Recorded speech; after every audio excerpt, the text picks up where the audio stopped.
Do do do do do do do do do do do do do do do. It's that show. It's about sword fighting and dragons, and it's also about a lot of incest and beheading and a lot of other stuff we don't need to hear the rest. Anyway, welcome to the Game of Thrones edition of the Serious TV Drama Podcast. I'm Scott, and joining me on this hopefully 6-episode journey is our own resident Khaleesi, the breaker of chain mails, the mother of drag-on sentences. It's Jamie. Hi. I feel sorry for you, Jamie, because you've probably heard me do the intro, I don't know, 17,000 times now. To explain. Yeah, go ahead. It's gonna haunt my dreams. It's okay. I apologize. Just so the folks out there know what the heck I'm talking about, since I obviously just led off the podcast with an inside joke. Long story short, we've been trying to record this podcast since last night. So, many a false start, audio drops, Skype you suck, whatever, basically are essentially recording a phone call. And even though I intended this podcast to be as no frills, bare bone, no post-production as possible, it's even more so now. I mean, before I was playing like an 8-bit version of the Game of Thrones thing into the microphone with my iPhone, and I just said screw that, and I did that lovely lame acapella, whatever the heck that was just now. It'll be used against me in court someday. So yeah, Jamie, right off the bat, wanted to thank you for joining me here on the STVD podcast. Usually the co-host is Dan, as you know, who you're actually more chummy with than I am lately. But Dan has been quite busy, and I don't think he's even gotten a chance to watch this episode yet even. I think you were telling me that, right? Yeah, I don't think he has. Yeah. So I have been in touch with him today. I actually spoke to him on the phone, which is a rarity in of itself.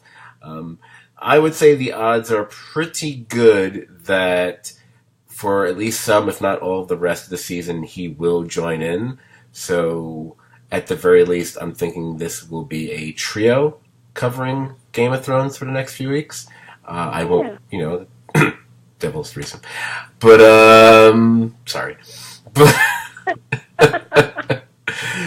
But yeah, it's you and me, and that makes 2. So I don't know what I'm talking about, but I do want to apologize, not just for me rambling there, but I want to apologize to our tiny band of absurdly patient listeners. Doing the math, we've only done 1 podcast this year. I think we've only done 3 podcasts over the last 6 months. And we used to average an output of roughly 50 to 60 podcasts a year. So, yeah, we've slacked off a bit. Some of that's due to the fact there's no running series that we're covering, like Better Call Saul. And a lot of it's just real life, just getting in the way, hard to schedule these things, just too busy, blah, blah, blah. I do feel really bad that me and Dan did get together to do that True Detective Season 3 podcast back in February. But we only did the first half of the season, and we never came back to do the second half of the season. So, and there's a few podcasts like that we were supposed to come back and do, a follow-up one to, and we never did, and, I'm a person who prides himself on being a man of his word, and it feels like, it's a litany of broken promises to the listeners. So, I kind of want to do it now. Jamie, would you mind subbing in for Dan while I do this? Keep in mind... I will whatever I can, you bet. Okay. Keeping in mind that more often than not, Dan's half asleep, so, I don't expect too much of you at this part. So start the clock. First, True Detective Season 3. The second half of the season, it was fine. Turned out mystery was never that great, but the acting and the characters were. That's what really anchored the series. Hey, look, they can write characters, a person of color and a woman in the same season. way to go, True Detective. Turned out to be a lot better than season 2. I enjoyed it. Yay, glad we watched it. That's that. I think you liked it too, right, Jamie/Dan? In pure Dan fashion, I'm going to say that I haven't got around to watching that particular show yet. But I can inform you that my brother and sister-in-law's boss had a return cameo extra thing going on with this season, and I don't even know who he is in there, so I can't even give you that information. That's how useful I am. Wow, you are being quite Dan-like. Anyway, that's True Detective. That's taken care of. Podcast done. Okay, the next two I know Dan hasn't gotten around to watching, so you really won't have much to say. Crown, season 2. Not as good as season 1 because you don't have Churchill/John Lithgow in the season, and instead you're dealing with the Duke of Edinburgh way too much, and he's a big bore. But still very watchable, and totally looking forward to the season 3 where they recast the show because it fast forwards another 8 to 10 years, and you got Olivia Colman and Helena Bonham Carter, etc. Really looking forward to season 3. Great show. Just season 2 not as good as season 1. I know Dan never got a chance to watch it, but Jamie, did you watch The Crown, or are you like Dan on that one? No, I watched both of the seasons, and I did like them both, and I was desperately missing Churchill in the second season. However, I did kind of, I think I liked the second season a little bit better, even without Churchill. But I'm both looking forward to the next season with the recast, and I'm also a little apprehensive about it because I really got to appreciate these guys. So we'll see.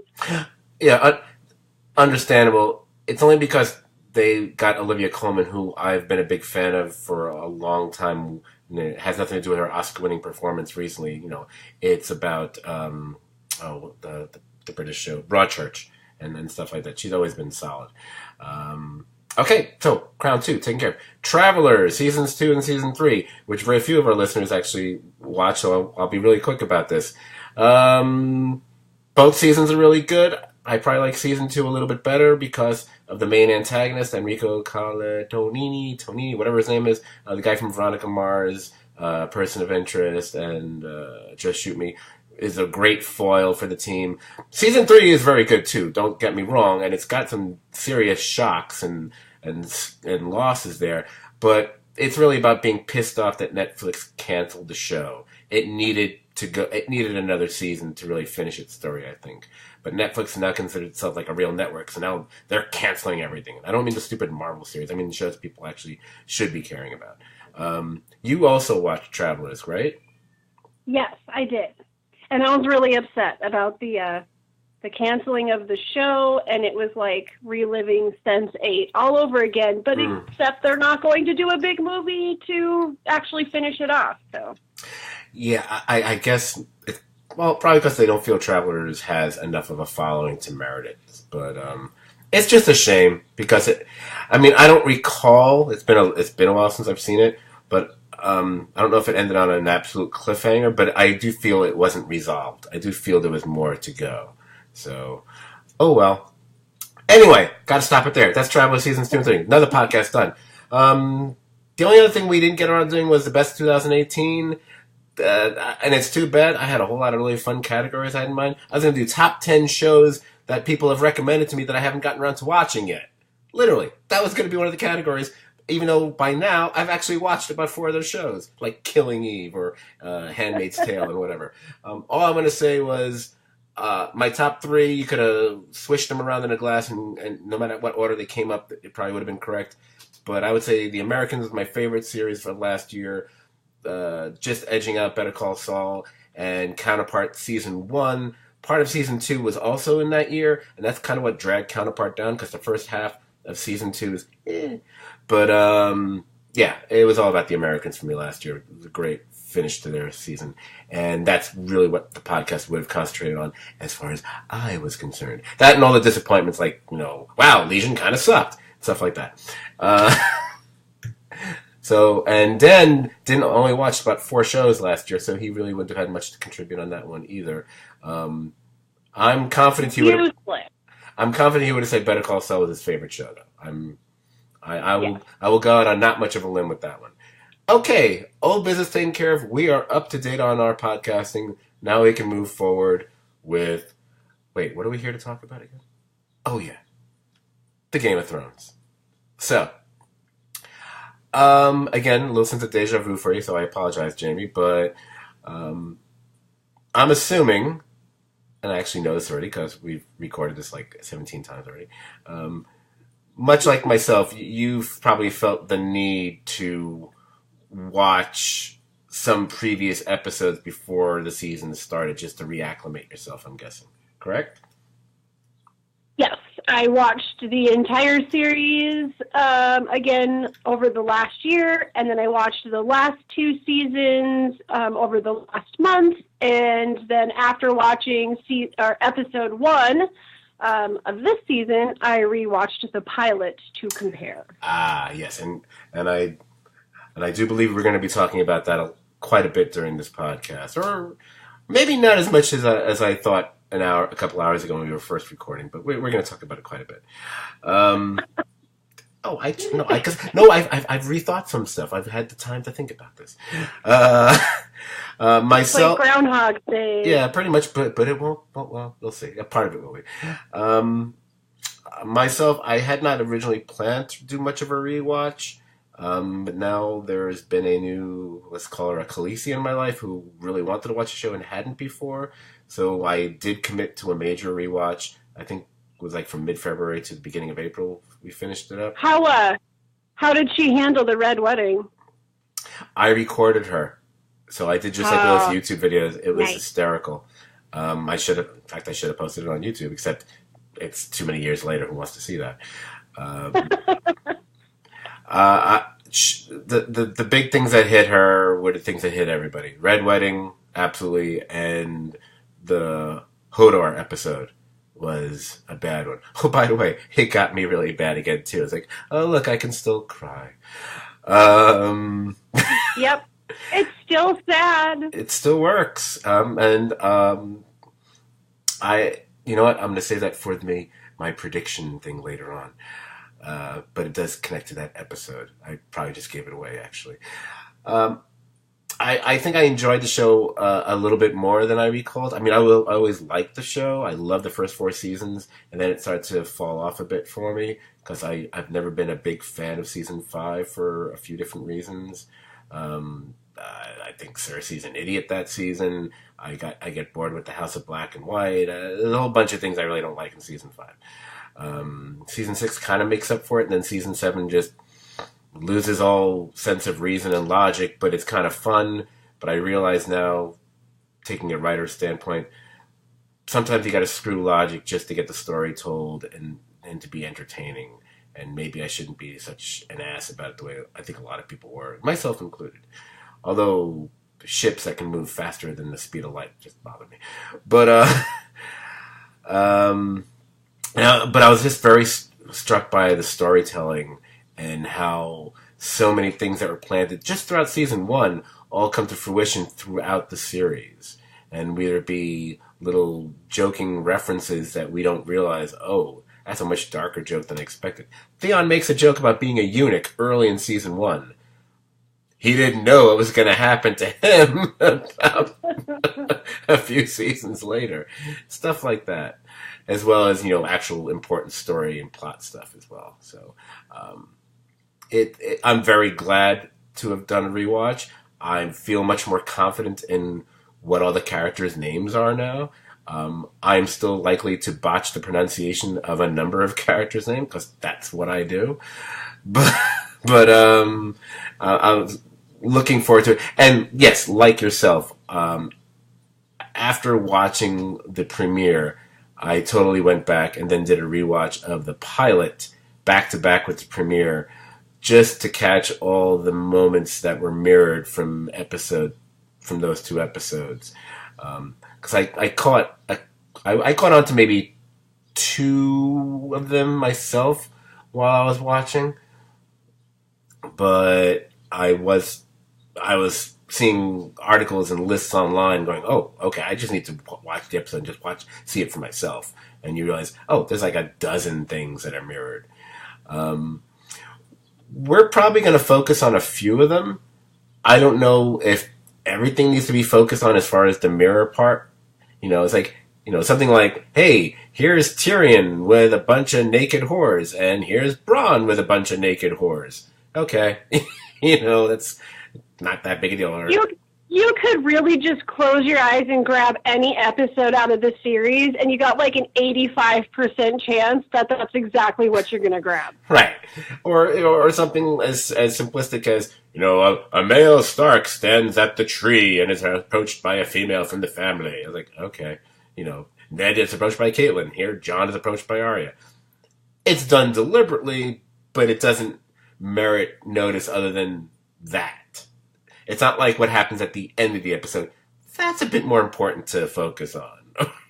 Or even the beginning of the episode, which I think was kind of interesting, and that's where we're going to kick this off in a minute, as far as the mirroring aspect of it. I did say this in one of our previous takes. I'll do it again. I'm probably, not just for this podcast, but all the next 5, I guess it'll be 5, right?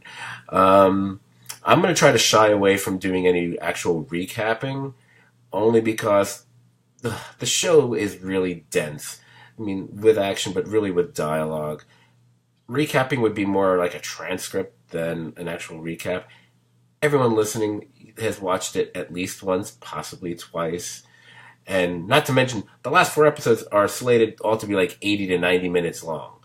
I try recapping that. We're going to have like 5-hour podcasts. I know we're known for long podcasts. I would rather not go down that road if we can avoid it. So I'll do like the briefest, in quotation marks, of summaries possible, or even just what the thematic idea of the episode is. And then we'll just proceed just going back and forth. And I really want to let you do more of the talking here than I typically do, because I tend to like to hear the sound of my own voice, even though I hate the sound of my own voice. It's an irony. It's a thing, right? Yeah, this episode, the episode that didn't give us the title until after it had already aired, which I'm thinking they're going to do that with the entire season, which I both love and hate at the same time. Right? I post threads for it. It's like, what do I call it? On Facebook. But on the other hand, I love that little, we're not going to even spoil that for you. Okay, very smart, guys. Very smart. This episode was, originally titled, no, I don't mean, when I say originally, I mean, really original, guys. Winterfell. Really? That's the title? Whatever. But it's because I think 80 to 90% of the action of the episode takes place at Winterfell. And this entire episode is really about reunions and characters encountering each other for the first time. It's, it's exciting to have everyone all together in pretty much one place, or for the most part. Wow, my stomach is making weird noises. I hope that didn't come across on the microphone just now. But before I get to that, before we get to the actual story, how about that opening credit sequence? What did you think of that? And did you want to rewind it and wait, can I see that again? Because there's a lot of shit going on there. I did rewind it and watch it again. Actually, I did. So yeah, I did want to do that, and then I did do that. So I recall from a previous recording earlier today, since you caught on to things that even I didn't catch on, why don't you tell me again, like I fell asleep and I forgot what you said? Besides our locations being different, like you can cover all of that. The pictures that we have that usually run across like the embellishments that have like the stag and the lion and all of that, those have changed. And pictures, I think, is supposed to be depicting the Red Wedding, because we've got like the guys like holding up the head of the wolf. And then there's another one that has the dragons in it, the 3 dragons. Mm-hmm. So they changed some of that to kind of give us some of the previous storytelling. Right. I mean, it's funny because I've never really, and I don't know who has, that aspect of the opening credits I never really paid much attention to. I mean, it was one of those things. You just the first time you saw, it, it's like, oh, it's the symbols of the different houses spinning around the weird compass like thing that we saw that in that one episode at the Citadel or something. The fact that they've incorporated changes into it, where it's kind of telling some of the story of the show, I find fascinating. There's a little voice in my head that's like, hey, could they have been doing that all along? I was like, no, we would have caught that, right? We wouldn't have missed that. But the fact I was aware, like, something's different about that makes me think this is the first time they've ever done that. Right. Yeah, and then the locations. Well, first of all, they start off with the wall, and usually when the opening credit sequence always gets to the wall like halfway through. I mean, usually it starts at King's Landing. You know, we get Winterfell. We might get a couple other places if we're in the north or Westeros or whatever. Yeah, it's about the time we hit the bridge, and then it shows the wall. Yeah, but this time we start off with the wall with the big hole in it, and we see, and as it's going by the map, we see all these tiles being flipped, but there's like this icy blue kind of thing. And I'm guessing that that's actually showing the progression of the Night King and the White Walkers and them making their way south, quite frankly. So it's going to be interesting to watch this credit sequence throughout the season to see if it continues to show that it's progression. I guess it will, right? It has to. I would think so. I think it would be really weird for them to just put it in one and then just keep it that way. And the thing I kind of like about that is, hey, guess what, guys? We should be paying attention to the opening credits every episode now. You know, that's why they showed the Last Hearth, because that was going to be important in this episode, as we saw towards the end of it. And I think that's the first time we've ever seen the Last Hearth. I don't remember ever being there before. Have we? No, right? We've never seen the House of. I don't think so. Yeah, I'm gonna say no. Agree. Yeah, I'm gonna assume it's just one of those random castle areas that that's near the wall that we've heard about, but we've never actually seen. Much like not quite the way that we up until a certain point last season, we kept hearing about Casterly Rock, but we never saw it, and then we finally saw it. Right. Which I actually thought was a running gag in the show, but they're never going to show us Casterly Rock, are they? Then they finally did it. That's it. Big deal. I would rather seen Fraggle Rock than that. Yeah, and also the opening cards. They also go. They do a deep dive in the locations. So not only do we see the exteriors and the structures of say Winterfell or King's Landing, they go down below. We get into the crypts of Winterfell. We go down below King's Landing. We see that giant dragon head that when what's his name was doing target practice with the giant spear thing. What's his name? What is the character name? Hand of the King. Hand of the Queen, rather. What's her name? Qyburn. Qyburn, thank you. Great character. Yeah, that's last time we did there. So really enjoyed that. It's also funny because now the show has become so. Some characters have consolidated. It's probably the fewest locations that we've seen in almost any episode, outside of maybe. No, we even got more in Battle of the Bastards, I think. So that was kind of interesting. It was just very confined. Cause, like I said, everything was either mostly Winterfell, a little bit of King's Landing, and in the waters right by King's Landing, and then the Last Hearth towards the end. So, the episode. And about that whole business of mirroring, as we were talking before, this episode begins with the kid trying to make his way through the crowd.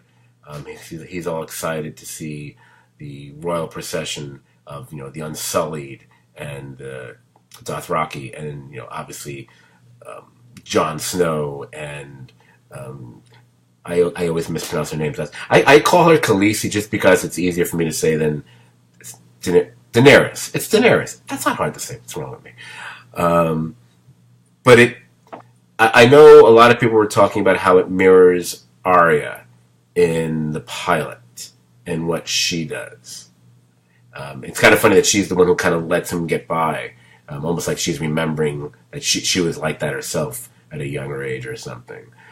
But I also thought, and I didn't see this mentioned in a couple articles, which struck me as odd because I don't think I'm that observant. It also mirrors the fact that Bran was climbing up to the top turrets over at Winterfell, and he got all excited as he was watching from above and seeing all the troops marching towards Winterfell. So it's kind of like both of them.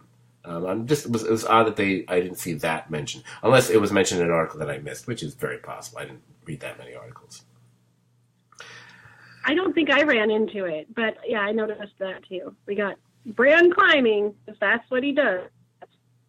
Did, yes. Now he just sits there. Yeah, it's tragic to see the episode, go back and watch the pilot, and him promising not to climb again, but then she kind of jokingly scolds him because he lies whenever he's looking at his feet. It's like, well, I guess he paid the price for that. But yeah. Now he's Mystic Spock in a Professor X chair or something. So, okay, let's just go through some of these things, and feel free whenever you want to take the reins and, start talking about whatever, because, I'm going off the seat of my pants here.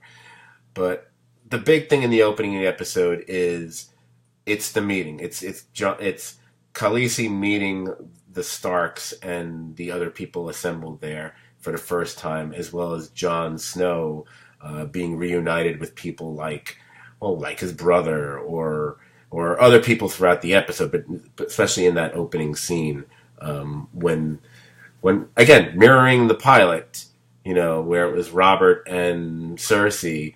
Now it's Khaleesi. Yeah, I did it again, and Jon arriving there. But what did you think of it, or what did you observe about that whole section there? There's a few little bits on it. That scene with the royal procession, that was filmed in the same location as the pilot episode, and they have not used that location for any other scenes, so it's just been those two. The score that was used in the pilot was reused for this scene. So, yeah, there's just, this entire episode was intention, I think. Like, there was everything was super intentional. And my friend was telling me, I can't remember if it was her idea or she heard someone else say it. Doesn't matter. I'm just saying it's not my original idea, but kind of comparing it to Star Wars The Force Awakens to Star Wars A New Hope. Like, just only here it's really meant to be deliberate, and you don't have to feel bad about it. Whereas in Force Awakens, if it's like, yeah, you sure you're not ripping it off or whatever? And then I want to say, oh yeah, go watch Superman the movie and Superman Returns when I see ripping it off. Right. I had to get all my teeth.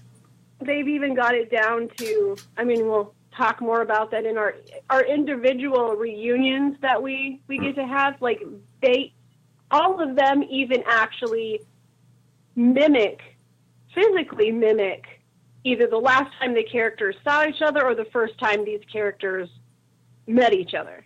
Right. One silly joke I neglected to repeat. It's actually literally where our previous podcast recording got cut off. Gotta say it. So you've got, again, you got the Unsullied and the Dothraki and, Khaleesi and Jon and the Hound and Brenly and all these people all marching, Tyrion and various, I call them various, all showing up. But you've got all the villagers, all the Northerners, all the Winterfell, township people, whatever the heck you call them, all lined up watching. And, and they're in awe, and there's a little bit of fear, when they see all these people, whatever. And of course the dragon's flying overhead. But the funniest thing about it is there's if you really watch it a certain way and you're looking at their reactions, and especially when Grey Worm and the character whose name we were debating how to pronounce earlier, how we decide how we're going to pronounce it? I think we went with Missandei. I don't remember. It's so close to Melisandre, I can never remember. Yeah, that's why I get screwed. I was like, ooh, bad writing. Why would you have two characters with such similar sounding names? I don't know. Ask Tolkien. Yeah. Oh, well, geez. Can we just call her Melissa? Anyway, I like Melissa. She's a dear. But when I realized that, hey, you know what? This is the first time they're seeing people of color, and the look on their face, I kept thinking, well, I keep looking for some like Confederate flags, or like they kind of look a little bit like those. They look a little shocked. They double take. What's that? You know, some of those guys had a little bit of a Duck Dynasty look about them. Anyway. So, when Daenerys and Jon do show up and they're being presented to Sansa, who, you know, she's the Lady of Winterfell. You know, she's, you know, she in his absence, you know, she's like the Wardeness of the North, or whatever you want to call her, the person in charge.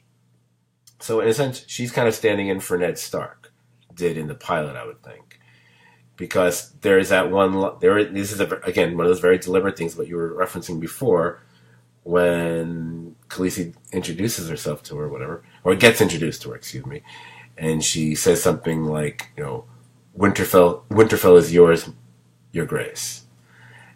There's a big difference between the way Ned said it to Robert and his tone, and the way Sansa says it to Khaleesi. And I just thought that was kind of a delightful, fun little parallel there. Yeah. You know, you couldn't imagine two more opposite, probably, states of mind than Ned and Sansa would have in these two episodes, I think. Yeah, Sansa's giving her the read.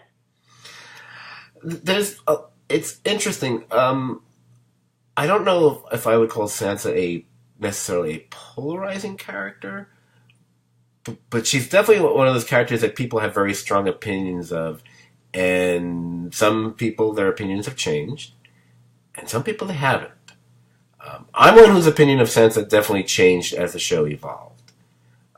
I've actually become, for the most part, I'm Team Sansa. I'm pro Sansa. Same. But I know people, like the person I was redoing the rewatch with, who rarely will give her any.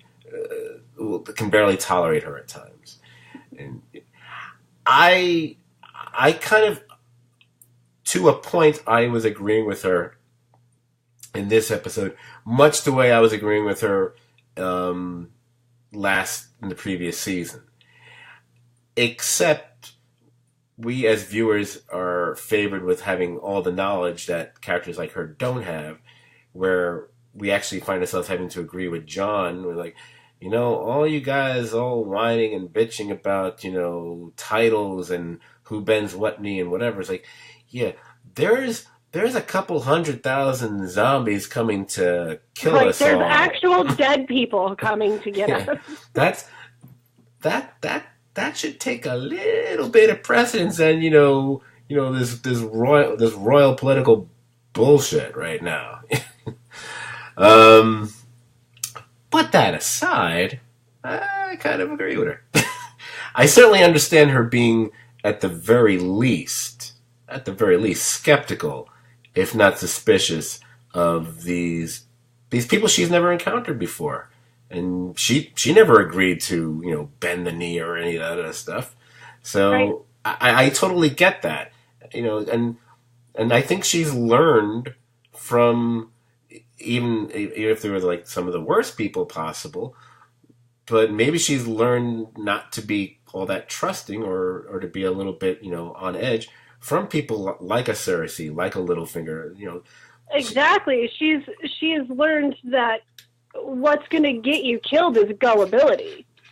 I mean, more than anything, it's gullibility. I mean, she makes mention of it a couple times, you know, like, I can't believe that you would believe her, you know, when she's talking to Tyrion, and she learned from Cersei, and that's kind of why I really like her now, because she's like, she hasn't reached that point of having to be cruel, but she's using all of the power and the brains that Cersei really learned how to move the pieces around to make them work for her. She's just not cruel. So will she ever be able to push as far as Cersei did? I mean, I don't know, because let's hope not. I don't want her to turn into, like, I don't want her to turn into somebody nasty, because I really respect her. But I, like, just as as an actress, I've really enjoyed watching her transformation because she's even carrying herself like Cersei. There's so many mannerisms, and she's just, after watching the pilot, it's like, man, this girl has come a long way. Yes. And the fact that, I mean, all she needs to do is just smirk a little bit more and maybe tilt her head to the side more, and then she's like new Cersei. More wine. More wine. But I was driving me crazy during the rewatch. I was like, does Cersei's head ever straight? She's always tilted. It's always tilted. No, she's always very tilty. She reminds me of like those guys on Saturday Night Live, the bit with the Night the Roxbury guys. Yeah. She looks like she's playing dun dun dun dun dun dun. Anyway, wow, I was not expecting to say that. So, since you mentioned it, and again, since we're not doing pure chronology recapping here, doesn't matter. That was actually one of the little there's many reunions on the show, and some you know like, oh, you're waiting to see like Jon to see his his long lost brother for the first time since season 1 or whatever, but things I hadn't thought of until it happened on screen, like, oh yeah, Tyrion and Sansa, that's interesting. The fact that I hadn't thought of that either, but I liked it, and I loved them addressing like, yeah, I mean, although Cersei already thought he was the killer to begin with, based on, it looked like that Joffrey was even pointing at him, and she would have suspected him anyway. But, yeah, Sansa, hightailing it out of there didn't help it. Didn't help any. No, it certainly didn't. And did they ever, do they know? Do they know who actually killed Joffrey? Like, do they know did they have that discussion at any point where they're both like, oh, I didn't do it, no, I didn't do it, but we know who did it? It's a great question. I don't know if that conversation ever happened, unless it was like an off-screen kind of thing. Well, sure. I'm just not sure if they'll ever, I don't think that they'd ever waste any time having that conversation at this point, but it's awkward. It's just kind of funny because both of them are like, hey, so interesting what you did there, and neither of them were like, I didn't do it. Right. Well, if Tyrion is as clever as Sansa used to think he was, and quite frankly, I debate how clever he's been for the last few seasons. He certainly doesn't make great decisions, as far as waging a war. He makes decisions as well as, as Brienne protects people, quite frankly. But I don't know, there's something really funny about comparing the two of them. Outside the mountain, like the tallest character and the shortest one, and they both fail at what they're supposed to be known for. Worst bodyguard ever. What was I going to say? I'm thinking that he would probably have figured it out. We both just rewatched certain things recently. When they were... Well, I guess there is... Right, like yeah, they do. Yeah, he had to have probably got that information at some point, because when they were planning this whole takedown before they lost to the dragon, they kind of had all of the major players there that were involved with Joffrey, so... It wasn't... Yeah, I mean, when they were trying to get all those people united with Daenerys, wasn't House... what's her name? Lyanna. Why am I forgetting their house's name all of a sudden? Are we talking about Highgarden? Yeah, Highgarden, yeah, but why am I forgetting their family name? Marjorie and... Well, you know who I'm talking about. Wow. Tyrell. Weren't they part of... Wasn't she part of it? Didn't she show up there as part of the... We're going to join forces against whatever, but they ended up getting wiped out anyway? Yeah, that's what I was referring to. That's what you're referring to. Okay. Because that would be the time where it's like, Yeah, then they probably got it all squared away at that point. Yeah. Oh, that's one of the tricky things about a show like this, or any is that there's so much information we have that characters don't have, but you can't spend that much time with characters telling each other things that we already know, unless it's meant to be a major revelation.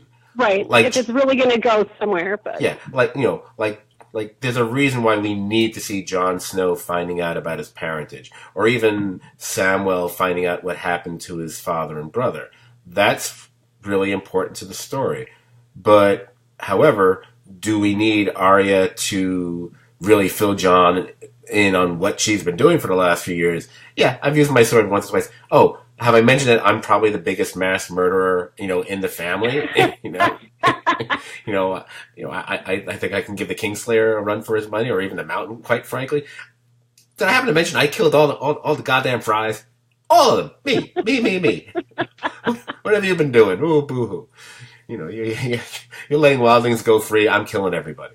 But, but we're not. Or like Jon getting caught up with the whole backstory on Bran. I mean, Sansa pretty much said it when he went in and he, kissed Bran on the forehead, and Sansa looks over and I'm like, yeah, brother's a freaking weirdo now.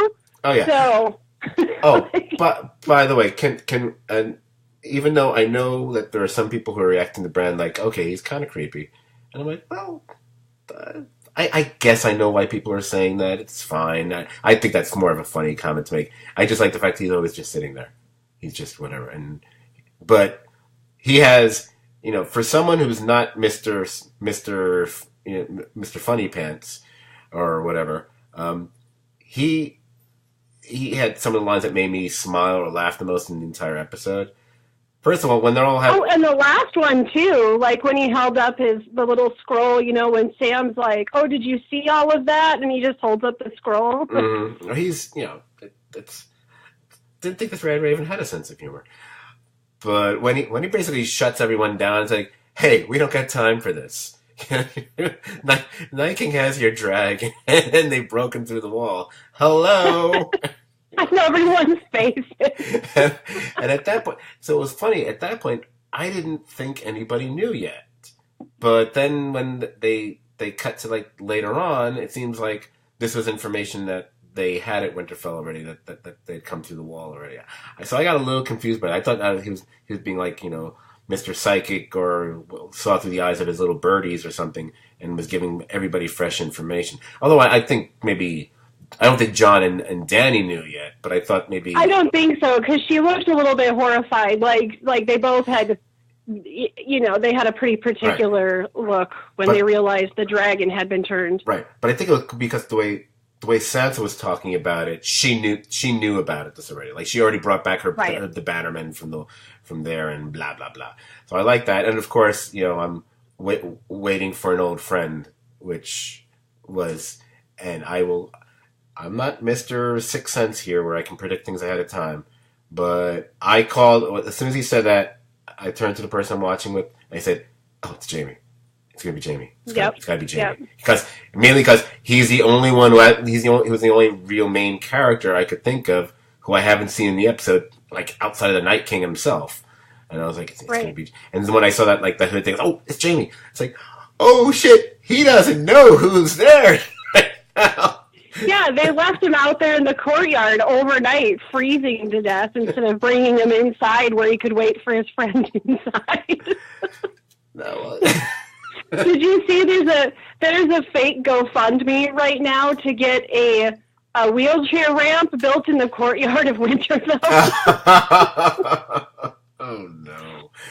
Pretty great. They should have a ramp that leads all the way up to that small turret that he fell from in the first place. Oh, wow. So, and again, and that would be, of course, if one could pick the coolest, quote unquote, mirroring from first episode ever to this episode, it's that both episodes end with Bran and Jamie. It's beautifully deliberate, and that's really, I really liked.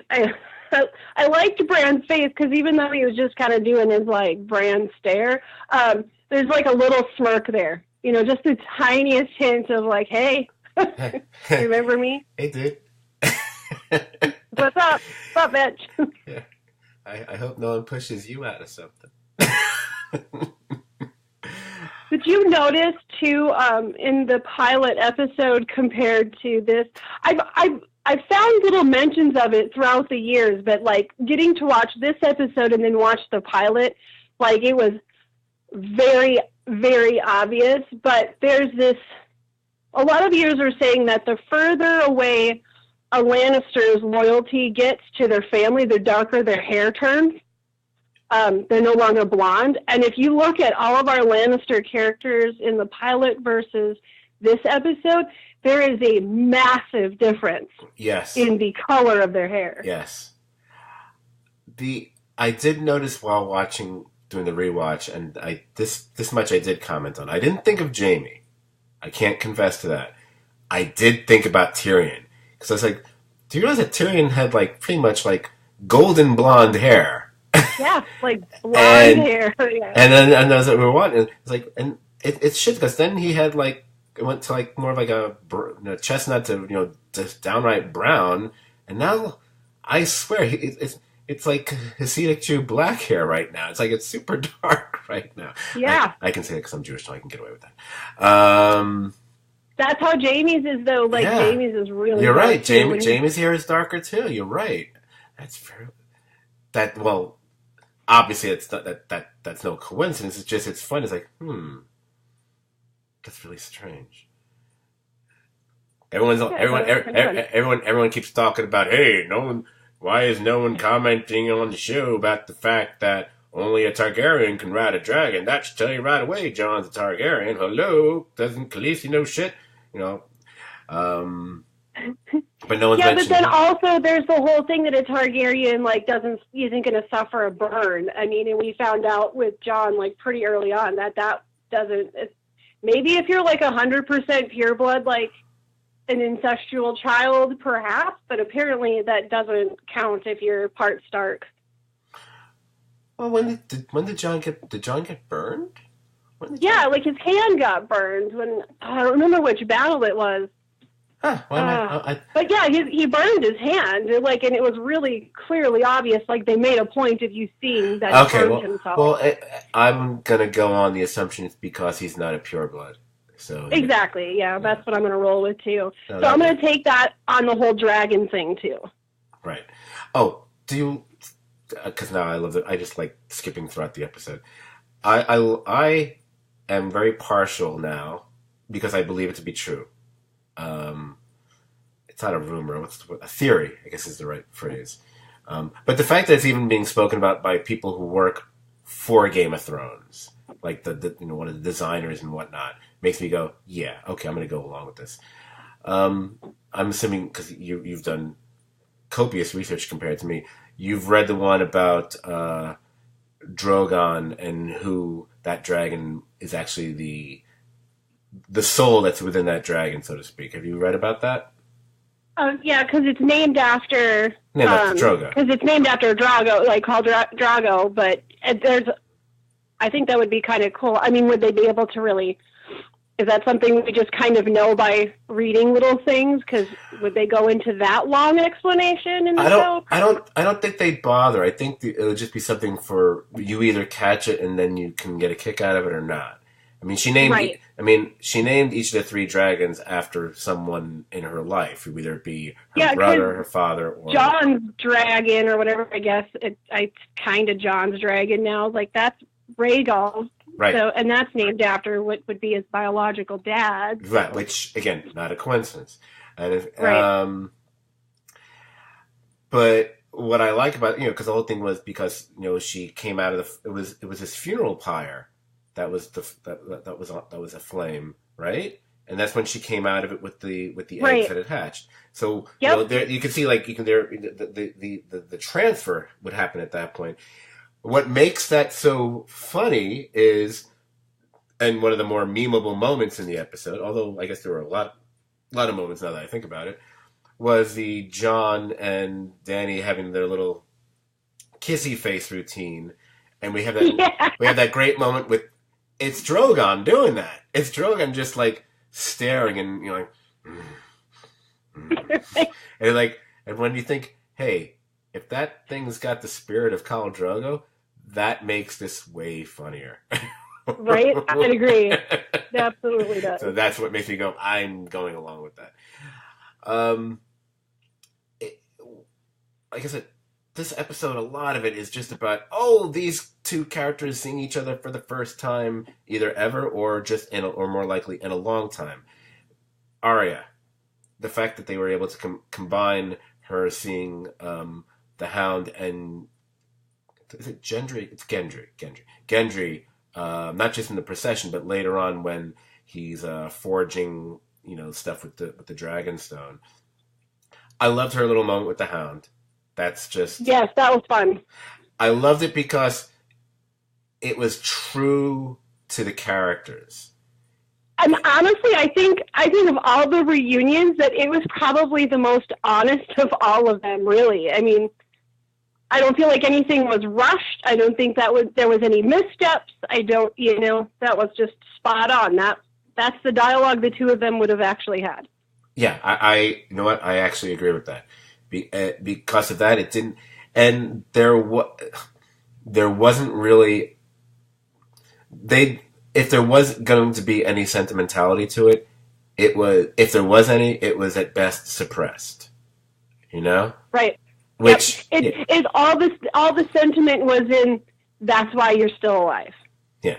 Meanwhile, we already know, I believe we already know, I'm going to say it, the Hound is not on her list anymore. The Hound is not on her list. Because when we heard her do her list again sometime later on, he was clearly not on the list.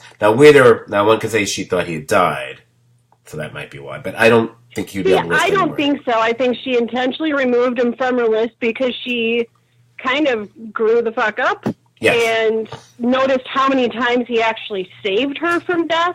So she just returned the favor. And also even hearing the thing about him basically saving Sansa that time from the whole rape thing. The whole rape thing. Wow. Me too. The Gendry thing. That shit. Yeah. The Gendry thing's a little interesting because it seems like, and I don't care to spend that much time on it, but are they implying that there actually could be a bit of a relationship here, which then... I think that they're kind of alluding to it, which is kind of interesting because in the pilot, Robert is talking to Ned about how the Starks and the Baratheons need to join houses. Yeah, and this would be it. I absolutely agree. I mean, I love the idea. If they had this in mind all along, again, well done. But back then we're thinking, it's Joffrey and Sansa. It's like, turns out to be his... I'm not sure that I would buy into they had this figured out all the way back then, but I'll take it. I agree. I didn't mean to imply, they had this in mind from the get-go. I don't think they did, because back then they probably thought they were going to get all the books. Right. Although, apparently a few years ago, George R. R. Martin at least told them how he anticipated he was going to end the whole thing, and that's what they're going with. I don't know, and I think he gave them the major character plot lines, which... I mean, for real, though, wouldn't it be almost impossible to write these books now? I mean, it really is its own world, and fans love the books, and they love the show separately and together, but, talk about, that would just be writer's block from hell, I would think. Yeah, my heart bleeds for him. Ahoo. Yeah, he had his chance. He had his chance to finish him. You're right. So the scene with Gendry, there's that interesting thing where she shows him the little drawing, schematic of a weapon she wants him, she's come up with the design she wants him to forge for him. I've looked at that drawing a number of times to try to figure out what was going on there. I mean, obviously you have the first part of the spear-like blade, which is going to be made out of dragonstone. Therefore, it could be used to fight, White Walkers and so on. It detaches from the other thing. Now, I think I'm guessing it's number one. It's overall when put together, it's going to be like a big spear. That's what I would gather from it. Now, that's the obvious part. The thing I'm trying to figure out is it's a big spear, but why would it? Now, could it be something as simple as it breaks apart in the because it makes it easier to carry, like a pool cue or something that you would separate into two pieces, or is there something more to it by having it be able to separate that way? Is there Yeah, something? is it like logical function, or is there a twist in this? Yeah, and in fact, and again, if they're going through this much trouble to give us a little peek at the drawing and having, I feel there's got to be something more to it. Because I am curious, and maybe if we have time, we can do a little speculation prediction thing or not. I'm kind of wondering who's left on Arya's list to kill, or does she kill people this season that aren't necessarily on her list, but is she going to play a major part? I've even heard people saying, "Oh, Arya's going to kill Cersei, but she's going to have Jamie's face or something." It's like, that's one way to go. I could see it, but. I've heard that too, but I would think that I hate to use the term lazy writing, but I think that would be lazy writing. I agree. I think we've seen Arya kill someone wearing a face already. It's been done. That's great. But I think to kill someone like that, it needs to, and I don't think it's going to be her anyway. I think if she were to wear another face and there was going to be any sort of switcheroo that happens, I think she's going to be wearing somebody else's face who gets killed, and everyone's going to freak out because they're going to think that person is killed, and then we're going to realize it's Arya, and then we're going to go to credits and everyone's going to sob. Yes, that could be possible. That's the thing I've been also saying to people, like, they're going to kill people that we care about. We can't. It's not going to be people that like, oh, we don't mind. Like, because will anyone care if Euron gets killed? No, not really. And I know there's a lot being said that Arya is one of the two characters that Martin said he would never kill because his wife's her favorite. I'm just going to call BS on that. I can't say what he would put in his books, but I feel like that's the perfect red herring to take her out. I think everybody's fair game. Yep, I agree. I do. And do I think they would kill Arya?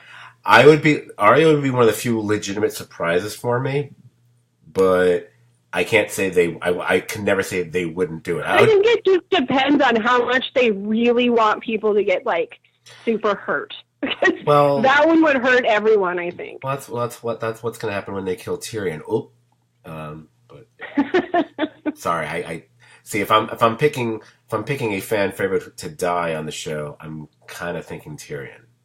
Really, I feel like he's probably more safe than the rest for I don't know. I just always have. I can't even give a legitimate reason. I think I'm thinking big picture. I'm thinking story wise, and I think Arya's character would have more play to move into the future, whereas Tyrion, to some degree, I feel might have played his part to I don't know what more he could do. He's never going to be on the throne, and I don't think he has any interest in that anyway. I don't think that he would. So at most he would be if Daenerys does indeed take the throne, he would. I would assume he would remain hand to the queen. But that's about it. I don't know. I just feel like.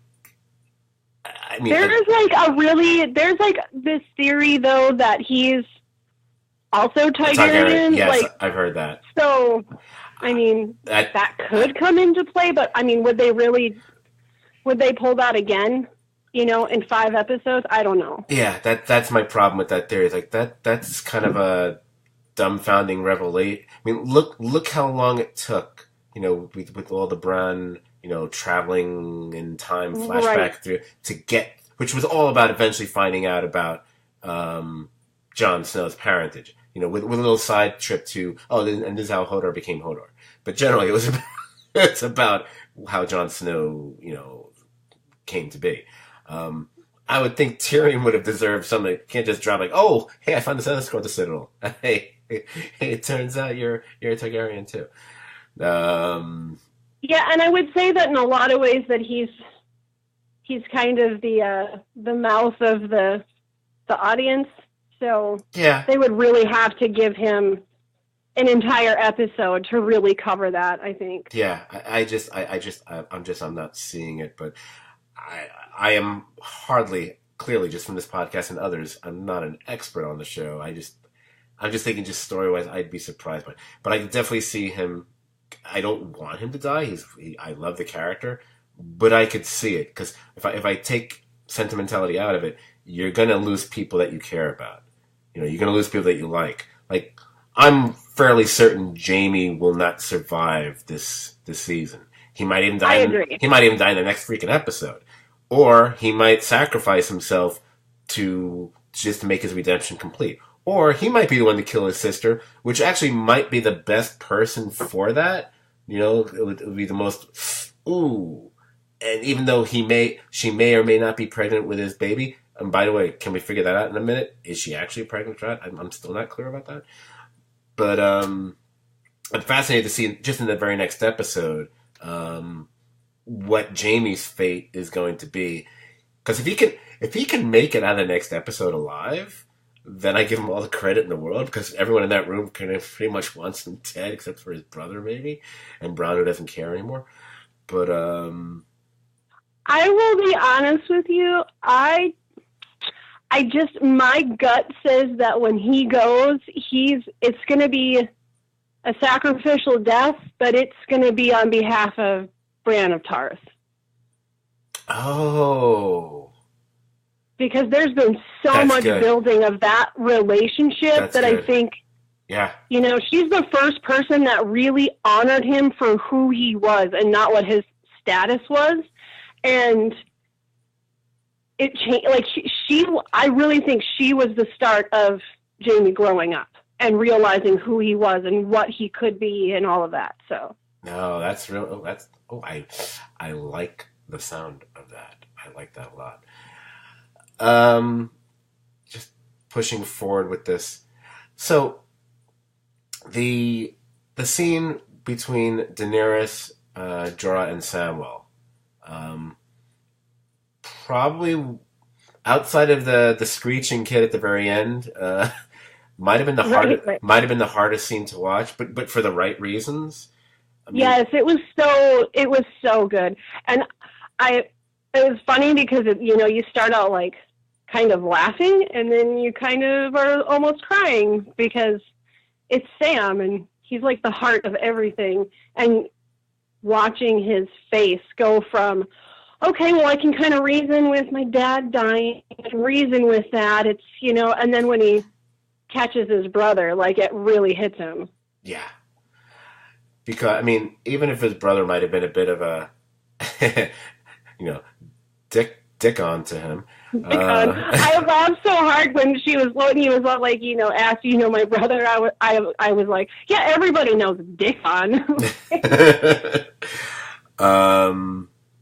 But he, because like you said, because his father was a horrible person and treated him he was a jerk. Like shit. So the fact that he would even, give Samuel all the credit in the world for his humanity, for being at least somewhat saddened about that, but yeah, when he gets hit with the news about his brother and the way the actor handles that, really nice stuff, really good. And rewatching it, I was also watching the performance by Emilia Clarke and Ian Glenn during the scene. I really, and I don't think people are giving them enough credit, by the way. It's a really well done scene. I think it's really, when because like what you were pointing out, the way the emotion changes for the other characters as well. Like Jorah's kind of, he's amused and, great, like, oh, whatever. And then when all of a sudden that news comes out, you see the look on his face, and when he exchanges. And that's got to be, like, so hard for him because, like, he loves Dany and stands behind everything that she's doing. But, like, Sam saved his life. Yeah, it's a tough one. At great risk to his own life. So, this poor guy, he gets hit with this news. He's, he's about as upset as he's ever been on it.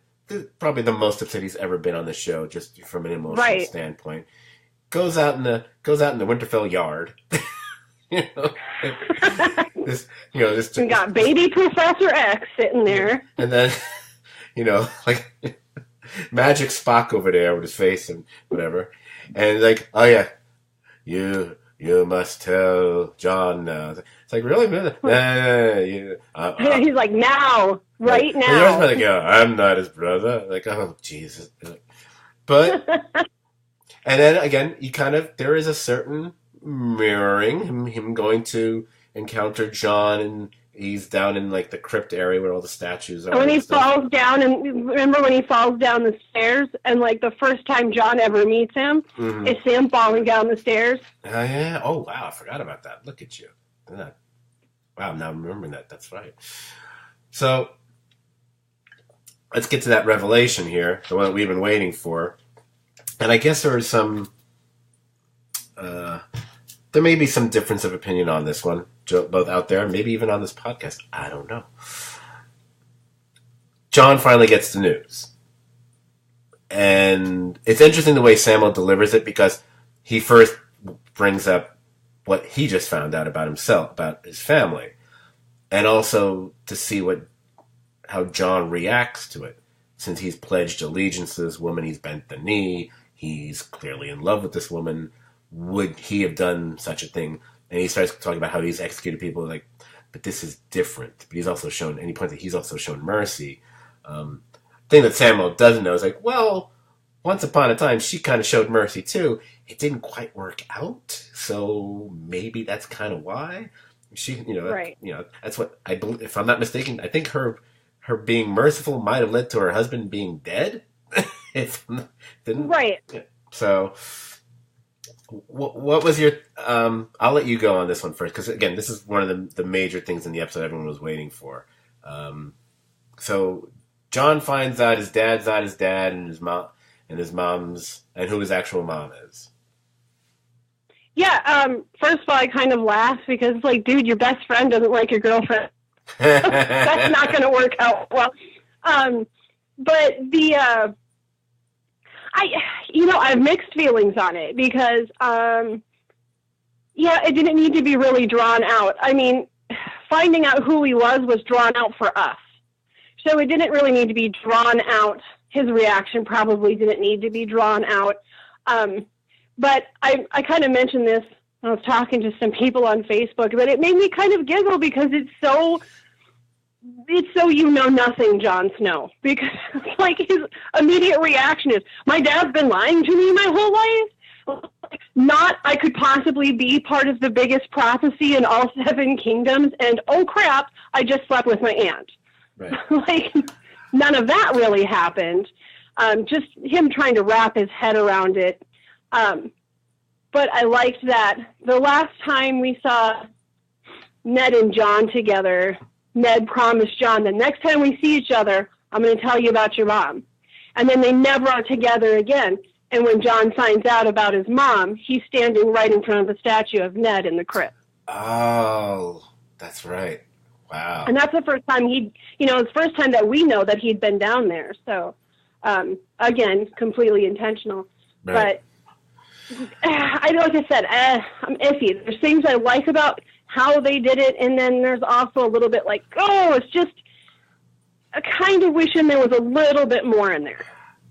You know what it is? My take on it is somewhat similar. Now, as far as how John takes the news and how he reacts, again, I would still to a certain extent, much like the Hound Arya moment, that's pretty much true to John. John, yeah, yep. John's not the most pragmatic or genius of any of the. He's your basic hero, and yeah, he's like a really, really good guy, not a really smart, clever guy. But the first thing he's going to go to in his head, this goes all the way back to season 1 and joining the Night Watch and everything else, is about honor and about trust. Yeah. And that's the thing that's the first thing that hits him, because what you just said. Wait, this in his mind, this renders everything he had been told by the person he honored and trusted the most in his life, who he thought was his father. So that's his go-to, not the fact that because he's not. I don't think on the spot he's gonna start to piece together. Wait, what's my relation? Let me figure that out now. She's right. Take away to carry the cousin. Wait, no, nephew. I would be a nephew. Here's the thing. I think, and this is just me spitballing here, I think people's reaction to it, some people's reaction to it, not feeling quite as satisfied as maybe they wanted to be or whatever. It's because we knew two things. Number one, we already know the news. We already had the revelation. So it's just waiting for someone to find out. But part of him finding out is, but it's not really just about him finding out. We're wondering about how she's going to react. She's going to take it. So we only got part of it. So that's why I think people might not have felt quite as fulfilled. Like, how's she going to react? Is she even going to believe it? Why would she believe it? She might be inclined to doubt it, which then goes to the whole dragon thing. Hey, but he can ride a dragon. Isn't that part of dragon lore? And maybe she might not be up on it, but you know who is? Tyrion knows this shit by heart. He should fucking know that. Because he's studied all this kind of crap. And very. And yeah. So they should be like, hey, wait a second. Let me go back into my scrolls. Didn't I read something about Targaryens and dragons? Wait, hold on. But, you know what, though, is really funny? Rewatching the pilot and, like, you know, after you see this episode and, like, Jon gets the info and then you watch the pilot and Theon is being such an asshole to Jon. And I just so badly wanted to, Jon to be like, ruler of the Seven Kingdoms, dick. Oh, my God. The way Theon acts in that first episode, you're like, it almost makes the torture of season. I know, like, you forget how horrible the little swine he was, and you're just like, you kind of deserved it. You're sure. Well, the thing, he was a piece of crap before he stabbed Robb Stark in the back. I mean, figuratively, not literally, but you know what I mean. Yeah. Yeah, I think he needed to be dismembered to be an all right guy. Since you mentioned Theon, that's one way we can close out that little storyline for the episode. We should throw in the Theon rescuing his sister. And I love the remember when we remember we had talked about how did we feel about all of these reunions, and the one that one really bothers me, and I'm thinking you probably thought I was more irritated with the Jon revelation, but it was Theon and Yara. That reunion irritated me so much because here's this big storyline about this guy being a total ass. Then he gets tortured, loses his identity completely, turns into such a coward, finally starts to kind of get tough, and then just walks in and is all like, oh, hey, let's go. That was her rescue? That's it? Yeah, I see what you're saying. I think if this had been a 10-episode season instead of 6, they might have given us more time. Might have had a cooler rescue. Plotting the whole rescue. Okay, so I don't know if you caught this, but right when the scene cuts to Theon and Yara, that whole scene, the beginning of that scene is someone getting hit right in the eye, getting stabbed right in the eye. Yeah. I caught it and I know who it is, but go on. Yeah. Mac from Always Sunny in Philadelphia. Oh yeah, he did his little cameo in Lost years ago, and now he gets to be on this. I didn't realize that the writers of Game of Thrones wrote an episode of Always Sunny in return. Yes, they did. I never knew that. Flowers for Charlie, and they also appear, and they also have a cameo in an episode too. And it's bored lifeguards. Which I definitely want to go back and watch the Flowers for Charlie episode just to see that, because I do watch Sunny, and I don't have a strong memory of that episode, so I'm kind of curious about it. And also Martin Starr. That's the one that's harder to see, and I went back and I rewound it because it's so darkly lit. But literally right after Mac from Sunny gets it in the face, we see a close up of someone else getting it in the face too, and it's Martin Starr. With the axe. Yeah, it's Martin. Yeah. Not the last one. Not the one that Theon. Right, not the one where he pulls the axe out of his head, but the next. It's the next shot, and that's Martin Starr, who people would know from. I've not seen Silicon Valley yet, but I know him from Freaks and Geeks and other and other Judd Apatow movies and productions and whatever. isn't he like a lazy teacher on like Community or one of those shows? Can't remember now. But then you start reading articles about, different cameos over the years. And it's like, oh, everyone from like Noah Syndergaard from the New York Mets to this one and that one. And of course, the infamous Ed Sheeran thing. And I know some back with no eyelids. Yeah. How do you sleep with no eyelids? Yeah, I should, just to make that clear for anyone who didn't catch that scene with Braun with the three whores. One of them is clearly talking about the Ed Sheeran character that we saw. Was it last season? Was it just the previous season? I'm guessing last season. Yeah, last season. Ed Sheeran, the very redheaded singer who had a cameo that really bothered some people because they gave him too much dialogue or something.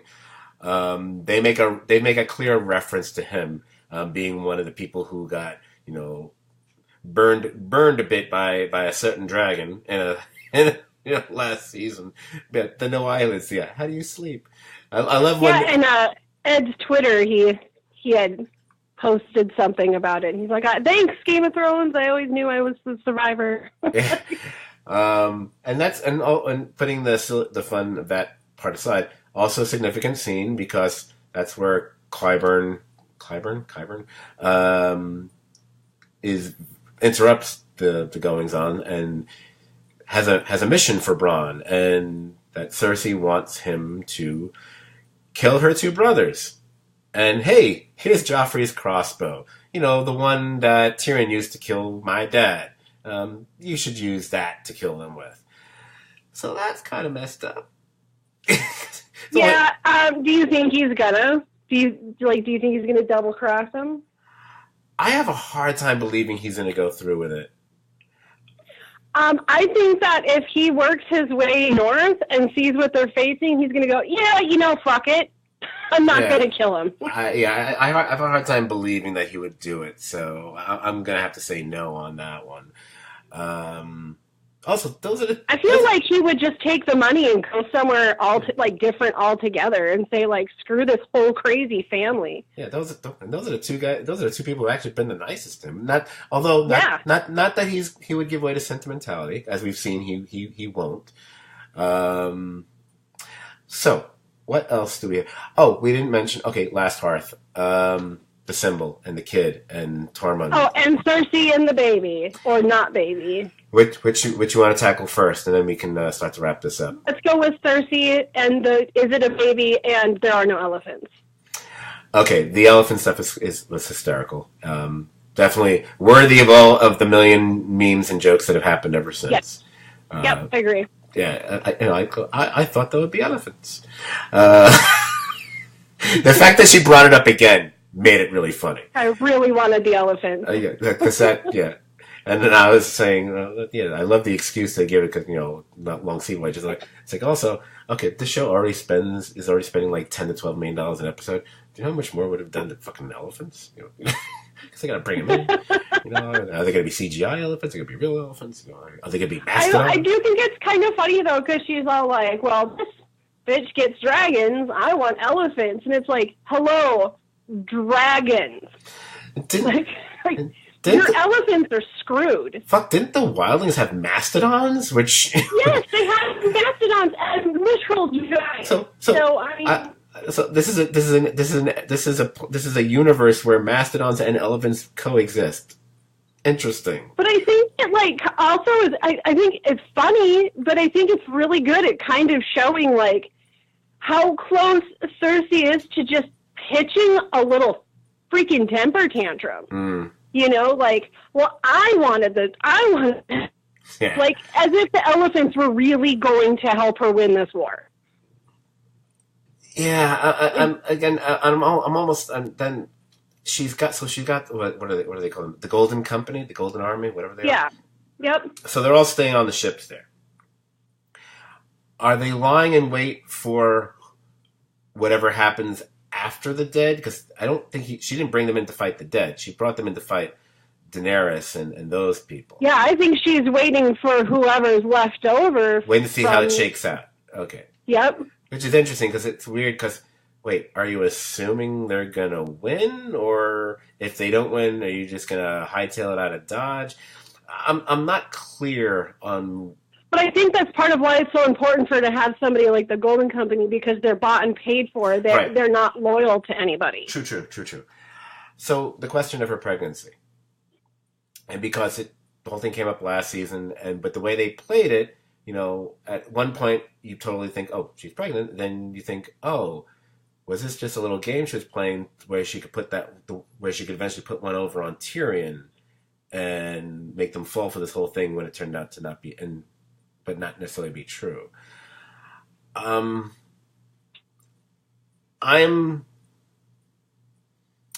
Here's the thing. Some people are pointing to the fact that she's drinking wine as an indication that she's not.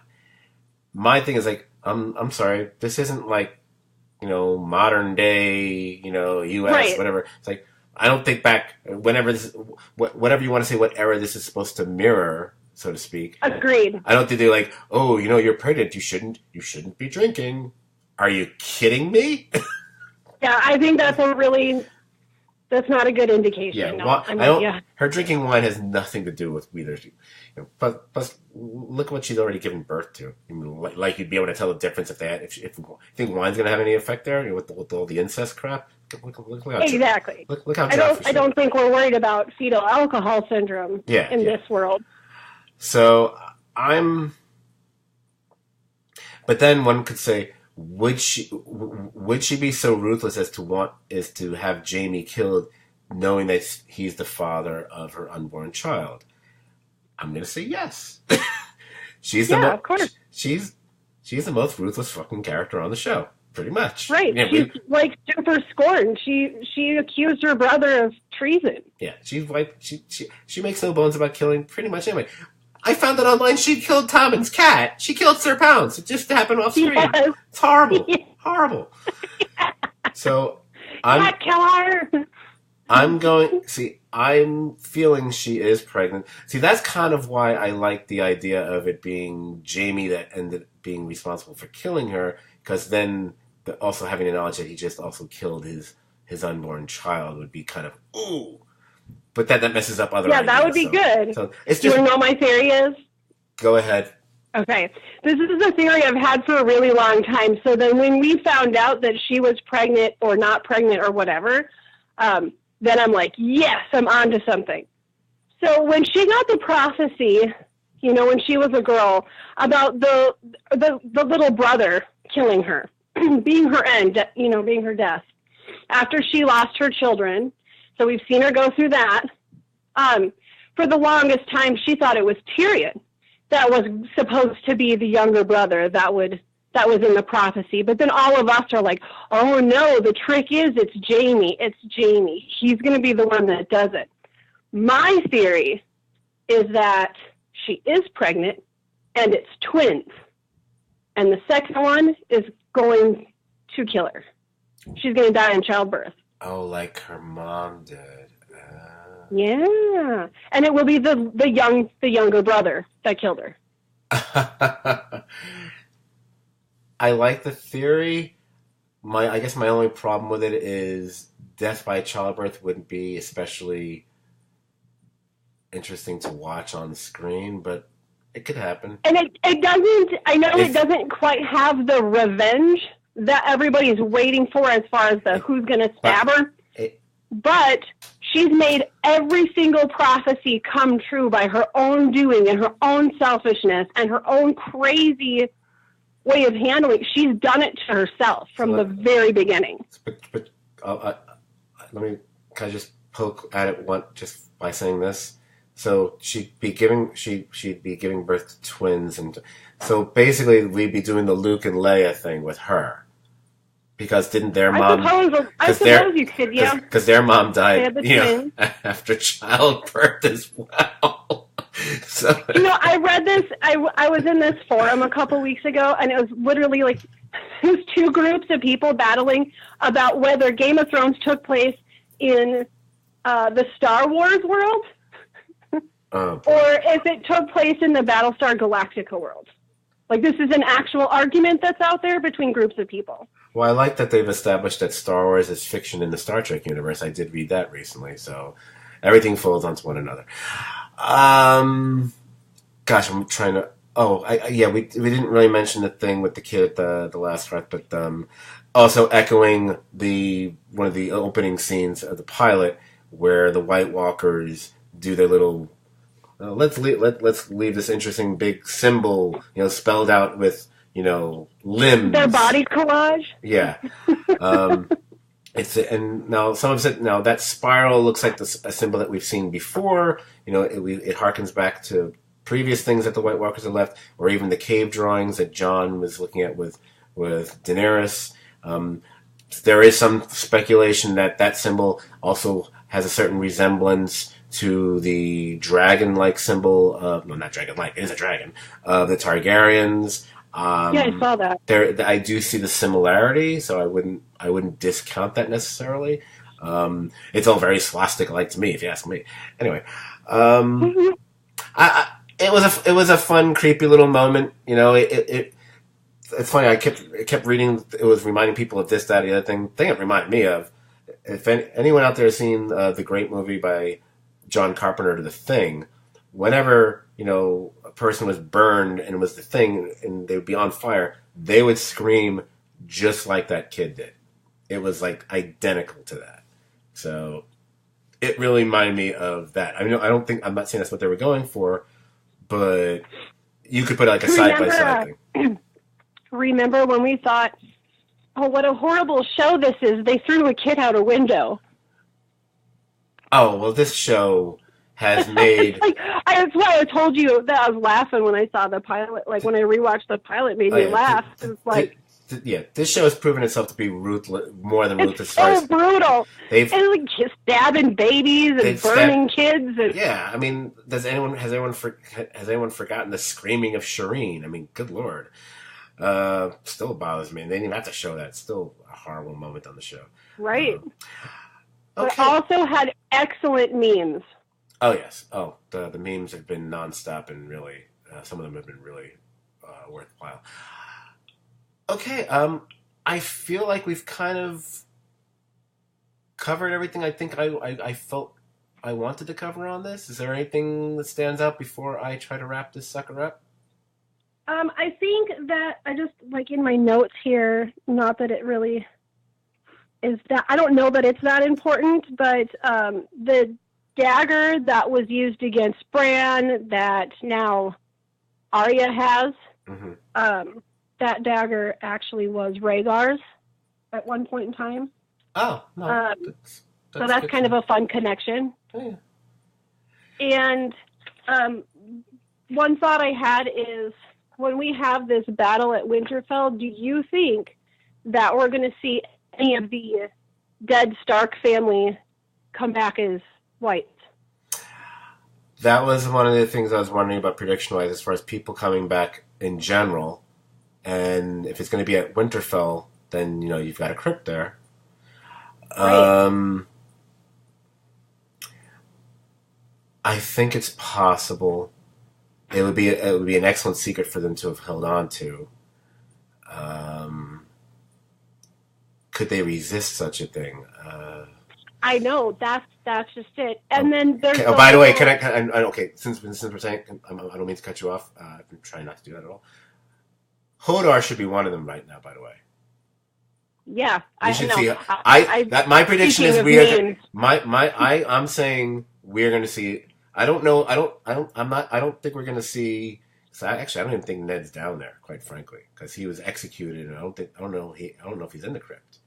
Didn't they send his body to Cat though, like out on the battlefield where Robb was? But at this point, would anyone had time to like bring him to Winterfell and bury? I mean, maybe he is. I don't know if he ever made it back or not. It seems it seems unlikely to me because the disposition of all these bodies, they're not there. I don't think. I mean, Catelyn and Robb, whatever, at the Red Wedding, no one said, "Hey, you can have the bodies." I'm pretty sure that didn't happen. So I think it's more likely we'll see Zombie Hodor at Winterfell because that's him returning to Winterfell, right? Because last we left him, they were pretty much going to kill him. He was holding the door, and they were all going to kill him. So That's my prediction. Yeah, I saw like a meme that had a drawing of him as a white, and it was like everyone's crying. I'm like, that's gonna stop because they're gonna. Right. Yeah. They almost have to at this point. They have to. Is that about it? There's me saying it. I think so. Good. I think that's about it. Because I've got all these texts I need to respond to. If you enjoyed this podcast, you will enjoy hanging out on the Facebook page for Serious TV Drama Podcast, where we talk about TV series such as Game of Thrones and so many others. You can find this podcast on the iTunes. Go to iTunes, and you can subscribe to us. You can also rate and review the podcast there as well. Heck, if you just Google Serious TV Drama Podcast, you can find us like 18 other places too. It's really weird. I don't understand it. You can watch us on YouTube. No one else does, and there's nothing to watch, so why do that? And finally, you can follow us on Twitter if I ever remember to send out a tweet for the damn show. What's our Twitter handle? Oh yeah, it's at STVD Podcast. It's STVD as in Serious TV Drama Podcast. So it was great to get back to podcasting. It's great that we got this entire recording done all at once. Thank God, it only took a year and a day to get it done. Bye. Be funny if right now is when your audio drops and we lose you. It's like, oh, I don't care. We don't need to hear your own voice no more. Wait, you still there? There you are. Perfect. Well, anyway, once again, I wanted to thank you so much for joining the podcast, and I know you're not going to be available for episode 2, but hopefully 3 through 6 you will be on board for, because I would like to have you here for all.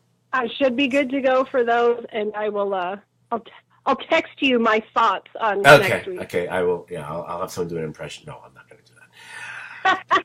All right. So again, thanks for joining. I hope you guys out there enjoyed this Bare Bones podcast. Once again, no post-production, no musical includes. So how did I begin this podcast? With me doing some really goofy, weird acapella thing?